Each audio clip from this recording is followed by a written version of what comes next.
Que tes morts vivent, que tes morts vivent, des messages poignants pour une victoire assurée. Que tes morts vivent, c'est la vie et la gloire à travers les paroles du Seigneur Jésus-Christ. Elle a nourri au sein l'enfant d'une autre personne. Alléluia. Patricia Rogano, c'est son nom, hôtesse de l'air de Philippines Airlines, est allée au-delà de l'appel du devoir. En mi-novembre 2018, quand elle a nourri au sein un bébé en pleurs lors d'un vol domestique dont la maman était à court de lait maternisé. Le lait maternisé ou le lait artificiel est un aliment fabriqué, conçu et commercialisé pour l'alimentation des bébés et les nourrissons de moins de 12 ans, généralement préparé pour l'amélioration au biberon ou gobelet en poudre ou de liquide. Patricia Organo a entendu un son venant de la cabine, c'était le cri d'un bébé en détresse. Elle a dit: on peut distinguer entre un cri de faim, un cri de somnolence ou un cri d'autre chose.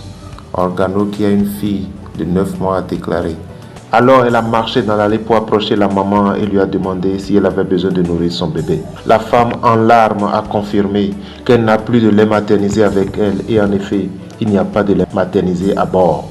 Patricia a déclaré: je me suis dit, il n'y a qu'une chose que je pourrais offrir et c'est mon propre lait. Elle a informé l'administrateur du vol, Cheryl Villaflor, de son plan. Puis elle a approché la mère à nouveau pour allaiter le bébé. Oh là là, elle a allaité l'enfant d'une autre personne. Le Saint-Esprit veut que tu saches que tout le monde sur la planète Terre a un enfant. Oui, un enfant. Dans ce contexte, peut-être un rêve, un objectif, un espoir. Et le Seigneur utilise maintenant cette séquence de prière pour te demander d'aider l'enfant de quelqu'un. Leurs objectifs, leurs rêves, leurs talents à vivre. Tu as un cadeau de Dieu que les autres n'ont pas. Il y a quelque chose de spécial en toi qui peut allaiter, qui peut sauver la vie de quelqu'un. Oui, tu as une solution pour quelqu'un sur cette terre. Sauve un enfant. C'est son rêve, c'est sa vision, c'est sa mission. Sauve-le. Comme Joseph qui a interprété le rêve des autres quand il était lui-même en attente de son propre rêve. La référence biblique d'aujourd'hui est tirée de Genèse chapitre 40 à partir du verset 1er jusqu'à 23. Sois une solution où que tu ailles aujourd'hui ou cette année. Des millions de personnes traversent des moments difficiles. Ils traversent des batailles. Ne t'ajoute pas à leur bataille. Le problème est un problème. C'est pourquoi on appelle ça un problème. Cesse de te concentrer sur des problèmes.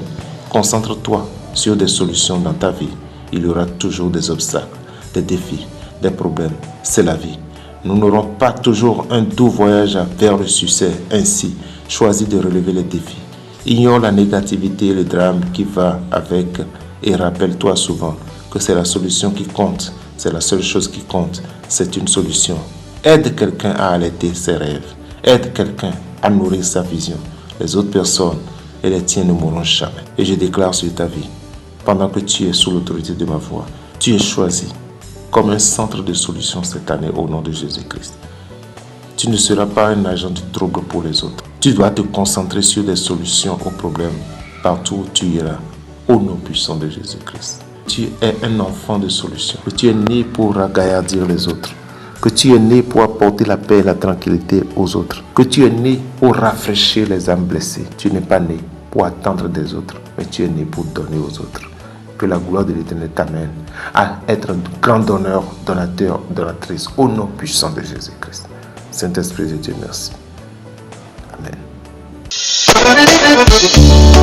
Que tes morts vivent, que tes morts vivent, des messages poignants pour une victoire assurée.